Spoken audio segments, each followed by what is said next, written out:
Ouais, c'est un peu directeur sportif. Je m'occupe aussi pas mal de tout ce qui est pendant la semaine, des activités avec les cliniques, avec les joueurs, avec les différents sponsors, avec le Kids Day, en relation avec un petit peu aussi même avec les médias. Je commente aussi pour la RTS, donc une sorte de multitâche. Non, c'est chaque fois une nouvelle aventure, c'est chaque fois une nouvelle semaine. En plus, on est une équipe. Je veux dire, il y a Thierry Grain qui est directeur du tournoi, Rainer, Gérard, toute l'équipe. Donc, on se connaît à la perfection. C'est chaque fois un plaisir de se retrouver. Je veux dire, on passe une super semaine et moi, je m'éclate en tout cas pendant la semaine. Je veux dire, quand je commente les matchs, c'est toujours sympa. Quand je fais différentes activités, comme ça a été le cas aujourd'hui là avec les gamins, c'était toujours sympa. Donc, moi, c'est toujours une semaine où j'ai énormément de plaisir. Dans les têtes d'affiche, il y a Shelton, il y a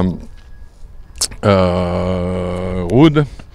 Là, on a octroyé une wildcard à Andy Murray parce que moi, je suis super content qu'il y ait une wildcard pour Andy Murray parce que alors c'est peut-être plus le Andy Murray de ce qu'il a pu être quand il était numéro mondial, mais c'est quand même un joueur qui a gagné 3 grands chelems, c'est un joueur qui a été double champion olympique, qui a été numéro 1 mondial, et par rapport à tout ce qu'il a fait pour le tennis, tout ce qu'il a donné, et aussi par rapport à cette passion qu'il a pour le jeu, et j'ai 2-3 fois l'occasion de le dire, j'ai vu ce film sur Andy Murray, Wrestle Face, où il parle de ses opérations aux hanches, et ce film, je conseille à tout le monde de le regarder, parce que ça explique ce que c'est que d'être passionné pour quelque chose. Je veux dire, il est passionné pour le tennis, il a ce mauvais caractère du mauvais perdant sur le terrain, mais ça me dérange absolument pas.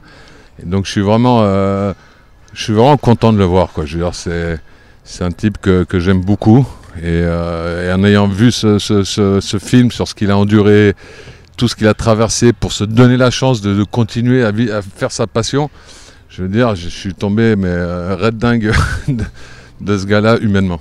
Et si tu me donnes une baguette magique, je t'amène Rafael Nadal. Oui, parce que je veux dire, ça fait partie des joueurs. Tu sais, avant tout, moi je reste un fan de tennis. Je veux dire, quand je commente, pourquoi ça m'éclate de commenter avec l'RTS, c'est parce que j'aime le tennis, parce que ça m'amuse quand il y a un super match, d'essayer de commenter ça, de rendre les choses les plus plaisantes possibles pour ceux qui nous écoutent.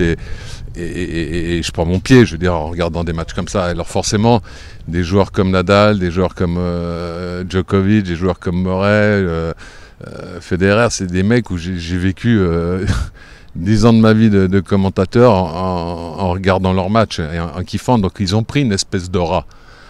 Alors bien sûr, il y a maintenant une nouvelle relève avec Sinner, avec Alcaraz. Chez moi, ça ne déclenche pas encore ce que ça déclenche à Rafael Nadal. Je veux dire, parce que ils ont gagné un grand chelem, mais ils n'en ont pas encore 20. Ils n'ont pas encore montré ils n'ont pas encore pu faire ce que les autres. Mais c'est des joueurs qui sont en devenir et qui vont faire des carrières incroyables. Mais en termes d'aura, mais voilà, forcément, tu m'amènes Andy Murray, tu m'amènes Rafael Nadal, c'est les mecs que j'ai commenté pendant 10 ans, je suis content. Et il y a Stan, pour l'instant on ne sait pas s'il veut une wildcard, mais en tout cas moi je ne suis pas au courant. Après les Suisses, je veux dire, le constat du tennis suisse, il est un petit peu difficile parce qu'il y a Stricker qui est blessé depuis l'Open d'Australie. Donc c'est toujours inquiétant de voir des jeunes joueurs blessés comme ça. Ridier aussi, il était pas mal blessé. Maintenant, il a un classement que je peux tout à fait comprendre qu'il tente sa chance de jouer les qualifs de Roland Garros. Et il y a 2-3 joueurs, Hussler qui aurait pu être dans le tableau final ou qui aurait pu prétendre à une wildcard parce que quand il était 60e mondial, il n'avait pas les qualifs de Roland Garros à jouer, de ça. Donc les joueurs, ils se retrouvent tous maintenant entre 120, 150, 160, 200. Ils essaient les tournois du Grand Chelem, les qualifications de Roland Garros. Alors je dirais, l'avantage de ce tournoi, c'est que souvent à la dernière minute, on a des joueurs qui n'ont peut-être pas bien réussi à Madrid et à Rome, et ça nous permet d'avoir ramené ici Nishikori, plein de top joueurs depuis de nombreuses années. Et peut-être l'inconvénient, c'est que par rapport aux joueurs suisses de la relève, ils ne sont pas encore suffisamment forts pour rentrer dans le tableau. Et ça tombe la semaine des qualifs. C'est pas la semaine de Roland, c'est la semaine des qualifs de Roland Garros. Et donc c'est à eux après de faire leur choix. Mais je peux tout à fait comprendre qu'ils aient envie de tenter leur chance dans les tournois du Grand Chelem. Donc on ne peut pas tout avoir non plus.